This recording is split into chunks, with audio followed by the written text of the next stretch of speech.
Olá a todos, aqui é Mike Howard e estou aqui com Beverly Howard. Vamos fazer um estudo bíblico. Esta é a nossa quarta lição no Evangelho de Marcos. Hoje vamos falar sobre Jesus alimentando os 5.000. Então vamos estar no capítulo 6 de Marcos, versículos 30 a 44. É uma lição super empolgante. Espero que você goste tanto quanto eu gostei de prepará-la. Primeiro de tudo, quando você lê a história dos 5.000 e dos 4.000, Marcos nos diz que quando terminaram de comer, todos estavam satisfeitos e essa palavra nos remete ao jantar de ação de graças em que estamos cheios. Então, quando Jesus faz um banquete, ele realmente faz um bom trabalho. E também sobrou algumas coisas. Então satisfazer significa suprir a necessidade que alguém tem. Seja se estão com fome você os alimenta ou se tem uma dívida você a perdoa. Isso significa suprir uma necessidade. Jesus, como todos sabemos, não podia passar por alguém sem ajudá-los com sua necessidade. Ele queria eliminar o sofrimento deles. Seja uma doença, um demônio ou qualquer coisa. Jesus queria satisfazer e hoje ele vai fazer isso pelas pessoas que estão com fome. Então ele alimenta os 5.000. Vou acrescentar algumas informações de 2 capítulos depois, no capítulo 8 de Marcos, onde ele alimenta os 4.000. 2 incidentes separados. Então, esse é um milagre importante porque está em todos os 4 evangelhos. Só há mais um milagre que está em todos os 4 evangelhos. E esse foi a ressurreição de Jesus. Então é meio que um milagre elevado em termos de importância. Mas vamos descobrir hoje que ele tem um significado espiritual além de apenas cuidar da fome das pessoas. Então, os 5.000 eram apenas homens. Descobrimos pelo livro de Mateus, quando ele conta a história, que eram apenas os homens. Havia também mulheres e crianças lá. Então, se não foi suficiente um milagre alimentar 5.000 com 5 peixes, pense em alimentar talvez 10 ou 15.000 com os mesmos 5 peixes. Eu não sei.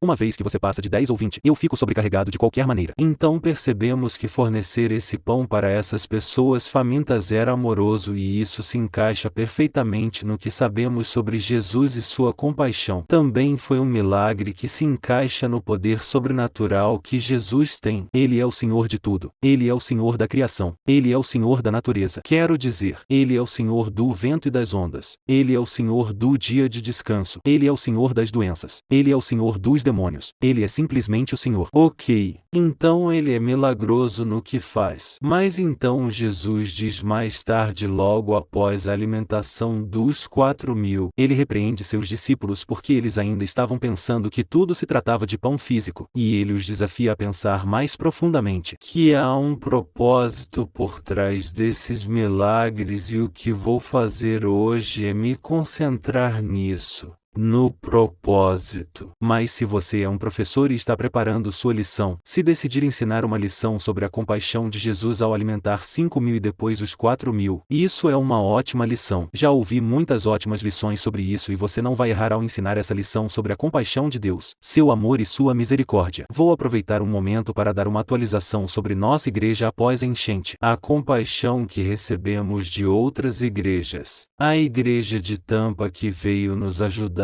com o auxílio a desastres. Pessoas de Alabama que vieram e nos ajudaram a desinfetar todos os nossos prédios. Outras ofertas que nos foram enviadas, todas refletindo a compaixão do nosso Senhor e isso foi simplesmente fabuloso. O seu amor, a sua misericórdia, não há dúvida. Lembre-se de João 3,16. Deus amou tanto o mundo que deu o seu único Filho. Então, se você ensinar a lição e focar na compaixão, o motivo pelo qual Jesus alimentou os 5.000, essa é uma boa lição. Se você ensinar a lição, foque em como é milagroso, como é poderoso que Jesus pudesse criar tanta comida a partir de tão pouca comida. Essa também é uma ótima lição. É uma demonstração sobrenatural dos poderes criativos de Deus e mostra que Deus pode satisfazer a todos com apenas um pouco. E isso remonta aos manais. Mas não vou focar no motivo ou no poder.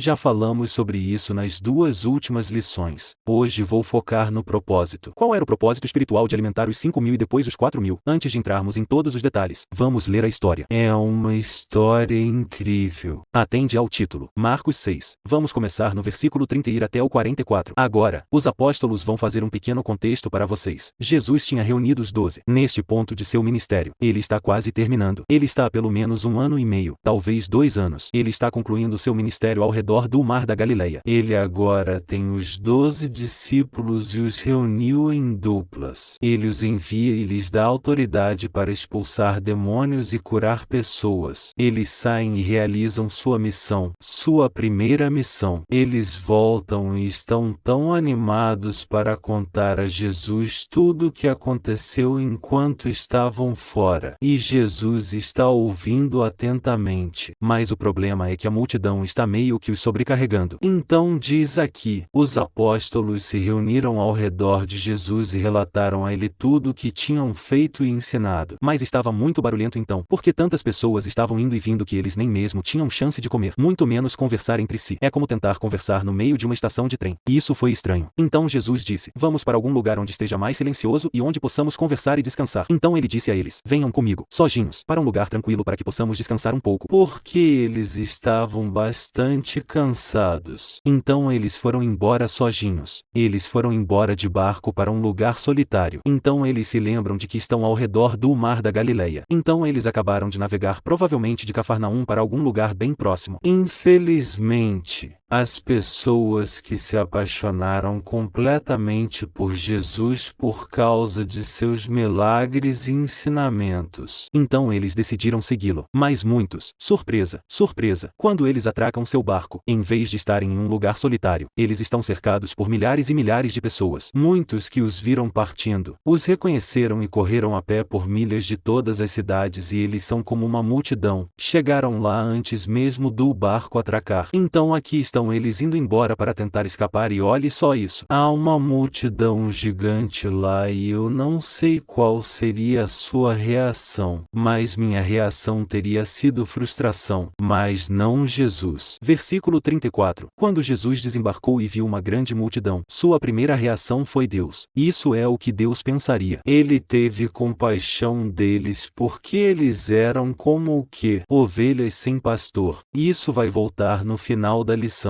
Lembre-se, quando ele vê essas pessoas que ele alimenta, ele as vê como ovelhas que precisam de um pastor. E ele diz... Então ele começou a ensinar-lhes muitas coisas.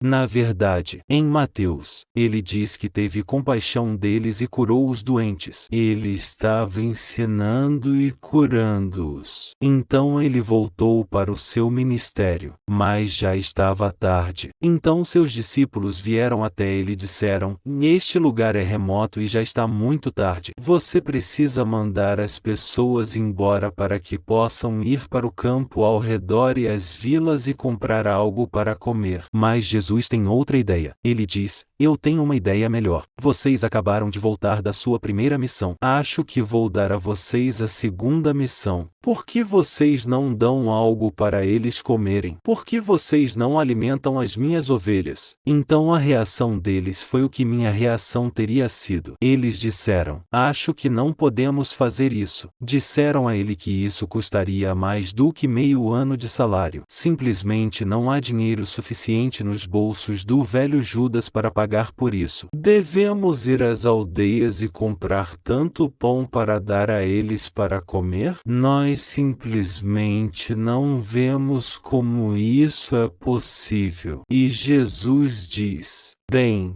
quantos pães vocês têm?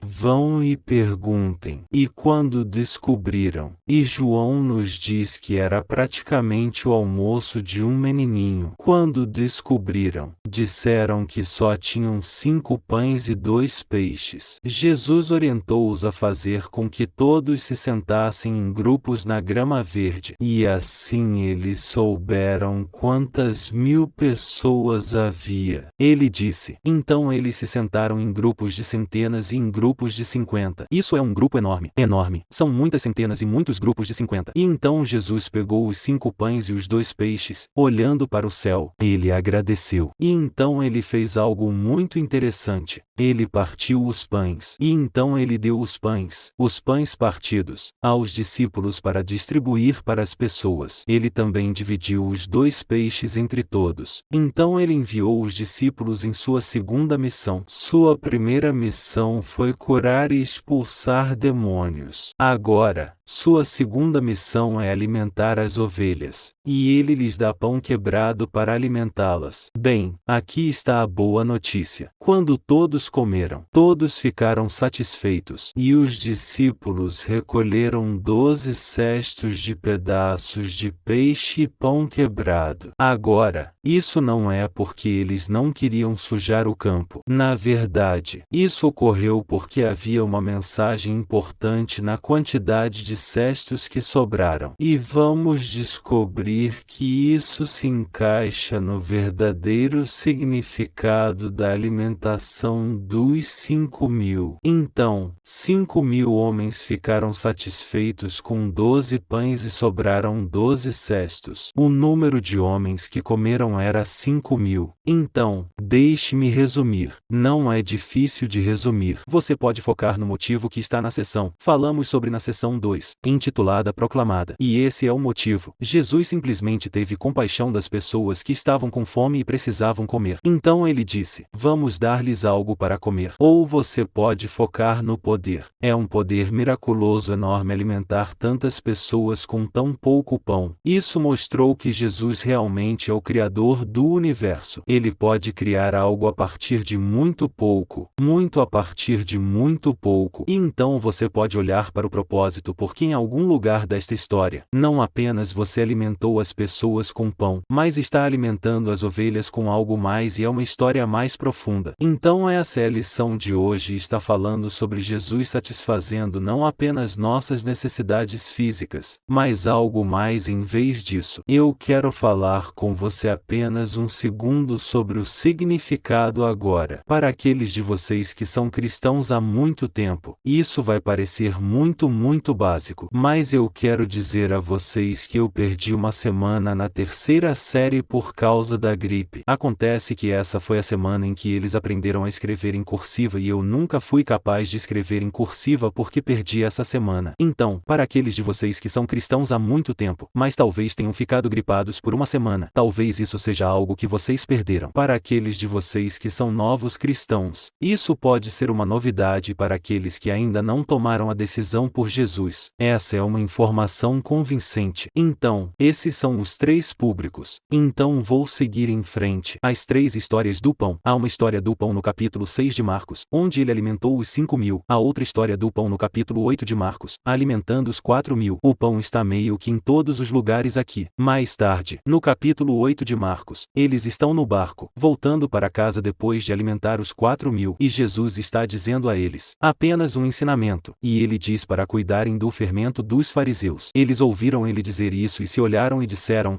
acho que ele está com fome. E você sabe de uma coisa, quem quer que fosse responsável por trazer o jantar esqueceu de trazer tudo. Tudo o que temos no barco é apenas um pão. E então eles estão conversando entre si e tenho certeza de que estão jogando a culpa um no outro. Quem é que era responsável por trazer o pão no barco? Quero dizer, eles acabaram de alimentar 4.000 pessoas. Ok, eles tinham cestos de pão sobrando. Aparentemente eles os deixaram lá porque no barco eles têm apenas um pão para alimentar todos. E eles pensam que porque Jesus disse para se cuidarem do fermento dos fariseus, ele ainda está falando sobre pão físico. Jesus diz não. Este é o capítulo 8, versículo 17. Lembre-se que esta é a terceira história do pão. Consciente da discussão deles, Jesus perguntou: por que vocês estão falando sobre não ter pão? Vocês realmente não entendem? Não veem que seus corações estão tão endurecidos que não conseguem entender a lição espiritual de alimentar 5.000 e 4.000 pessoas? Vocês não entendem? Vocês têm olhos, mas não conseguem ver? Têm ouvidos, mas não conseguem ouvir? E vocês não se lembram de tudo o que eu ensinei a vocês? Aqui ele diz: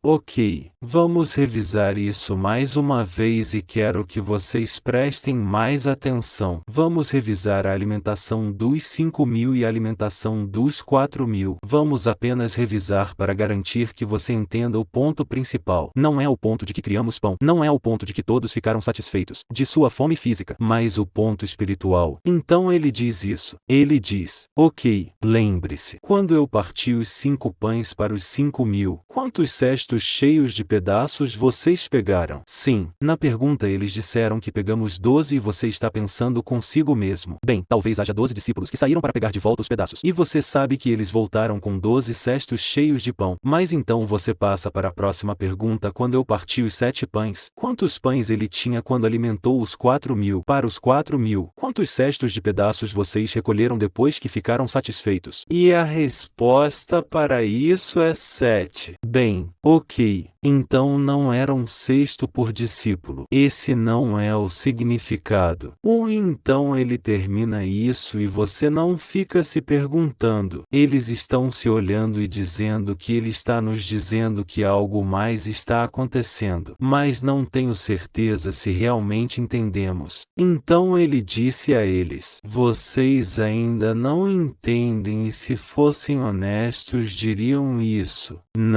Não fazemos ideia. Nós entendemos os 5.000. Os 4.000 eram pessoas. Sim, eles estavam com fome. Entendemos essa parte. Sabemos que havia 12 cestos e depois 7 cestos sobraram. Sim, entendemos essa parte. Mas você está nos dizendo que não estamos realmente falando de pão. E nesse ponto Jesus está. Não sei se ele revirou os olhos ou não, mas se fosse eu teria revirado os olhos. Eu tinha um colega de quarto na faculdade que era muito inteligente. Então ele estava interessado em física quântica, que era sua especialização, o que eu acho que é bem difícil de entender. Então eu acabei de terminar minha física como estudante de engenharia. E um dia eu me sentei com ele e disse: ei, você pode me dizer a diferença entre física regular e física quântica? Ele me olhou e disse: não, eu não tenho tempo suficiente para fazer isso. Bem, eu tenho que acreditar que é mais ou menos assim que Jesus estava se sentindo aqui. Eu estou falando com você sobre física quântica, mas tudo o que você consegue pensar é pão. Então vamos falar sobre isso. Então o que isso significa? Por que Jesus traz isso à tona? Bem, se você der uma olhada nos 5.000, 5 era o número que os judeus usavam para falar sobre o Pentateuco. Se eles chamavam de sua Bíblia, era a lei. Era a lei de Moisés. E quando ele pegou os 5 pães e os partiu, isso significa que a lei então está satisfeita. E então, quando eles pegaram as 12 cestas, isso significa que todo Israel, as 12 tribos de Israel, estão salvos. E por que eu digo isso? A resposta é: você se lembra quando Moisés nasceu e havia uma lei do faraó, dizendo que você deveria matar todos os meninos? Então sua mãe colocou Moisés em quê? Uma cesta de pão. Moisés foi salvo dessa maldição porque ele estava na cesta. Então, ao estar nesta cesta, eles são então salvos. Então como você explica os 4.000? Bem, 4.000 é 4 e o número 4 é o mundo. Tem a ver com o Nordeste, Sudoeste. Então isso representa o mundo. É o mundo inteiro. A segunda vez. A primeira vez quando ele alimentou os 5.000, eram principalmente pessoas judias. Eles não estavam longe de Pernum. A alimentação dos 4.000 foi feita do outro lado do lago, que é onde os gentios viviam. Então a maioria dessas pessoas eram gentios. E alimentando os 4.000, ele agora está satisfazendo a fome do mundo. É simbólico e então as 7 cestas representam toda a criação, não apenas os judeus, mas toda a criação. Então esse pão que ele alimentou aos gentios satisfaz a todos, não apenas os judeus. As 12 cestas. Mas todos, Jesus quer que eles pensem mais profundamente. Ele quer que entendam o significado do pão. Na verdade, não é o pão. Não estamos falando de pão aqui. O pão me representa. Ele é o pão da vida. Ele é o pão da vida que desceu do céu. A sombra disso foi o maná que o povo comeu no deserto. Se você quer realmente se aprofundar nisso, se é algo que você quer aprender mais, vá para o capítulo 6 de João. Veja como João explica essa ideia de pão versus Jesus e até mesmo com o maná.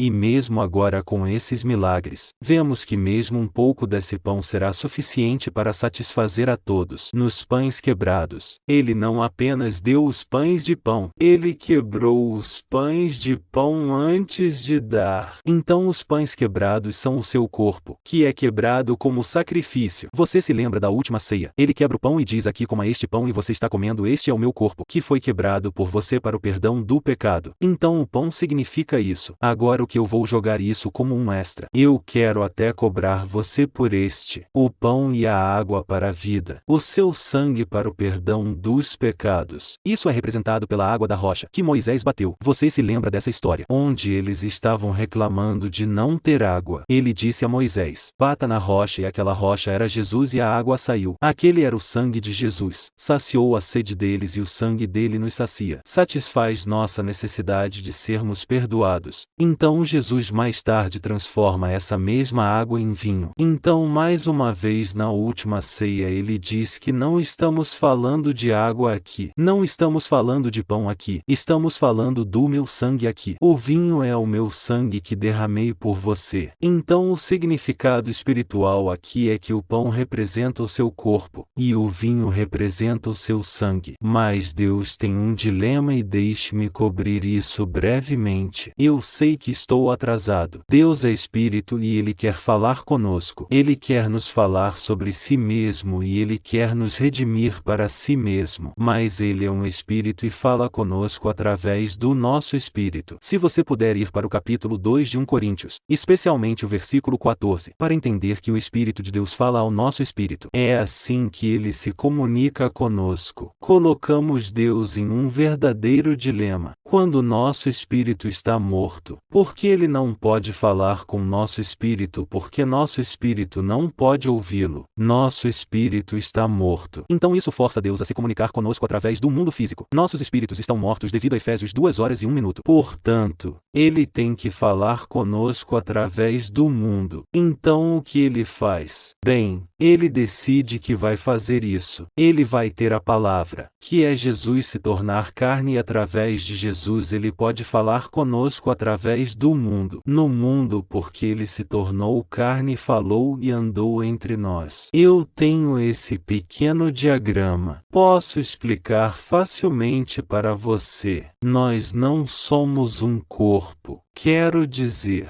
eu sei que o Mike tem um corpo e meu corpo está em uma forma bem ruim, mas isso não é quem eu sou. Mike é uma alma e Beverly é uma alma. Agora você tem um corpo. Sua alma é sua mente, sua vontade e suas emoções. Isso é realmente quem você é. Essa é a sua alma e Paulo fala sobre o corpo, como se fosse meio que ele fala sobre isso, como uma tenda que está se desgastando e é apenas essa tenda. Ok, então o corpo é o corpo. Isso é tudo que temos antes de conhecer Cristo. Tudo que temos é a carne chamada nossos corpos. É assim que nos conectamos com essa realidade que chamamos de mundo. Fazemos isso através dos nossos sentidos, nossa audição, nosso paladar e nosso toque e tudo mais, que sabemos que nos alimenta em nossas almas, que nos chega através dos nossos sentidos. Então Deus tem que, quando Ele nos ensina algo, porque nosso espírito está aqui, fomos criados originalmente com nosso corpo e com o espírito. É assim que Deus se comunicava conosco. É através do seu espírito. Esta é a versão de Michelangelo de como Deus fala conosco através do nosso espírito. E então estávamos vivendo no mundo. Assim foi como fomos criados. Tínhamos uma carne, um corpo e tínhamos um espírito. Então temos uma alma. É um ser trino. Ok, e assim fomos criados para ser. Mas quando pecamos, esse espírito morreu. Isso quebrou a conexão para Deus se comunicar conosco através do seu espírito. Então ele não pode mais se comunicar conosco dessa maneira. Então ele diz: eu sei como farei isso. Farei uma solução alternativa. Enviarei minha palavra, meu filho de mim, do céu para cá, para o mundo. E então as pessoas poderão ouvir de mim através dele, aprender sobre mim através dele e me experimentar através dele. Então é por isso que Deus teve que enviar Jesus ao mundo, porque essa parte estava quebrada e ele não podia se comunicar conosco dessa maneira.